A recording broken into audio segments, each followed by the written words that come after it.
And that's why even the whole idea of Africans depending on, for example, the UN to police African duties. Man, if you knew the problems of human rights injustices in the West, you wouldn't want those people to be your police in Africa.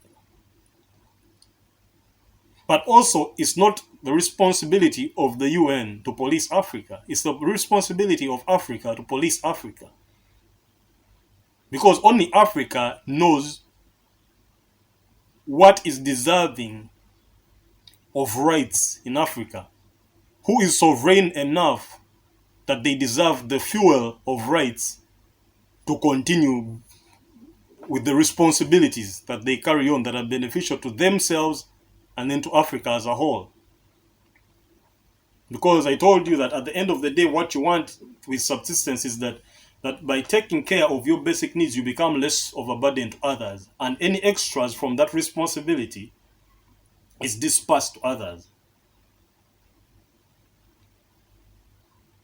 To change the authoritarian leadership in Africa starts by changing yourselves from being authoritarian. And that's why in ancient Africa, you were meant to serve in the army, most especially for men, because this is how you earned sovereignty. But today, how many of you have served in the army? No one. And who is your biggest torturer? Who enforces all this authoritarian rule and on you? It's the army and the police. Why? Because they have guns. They're the only people responsible enough to be trusted with guns. By serving in the army, you give your life for the nation.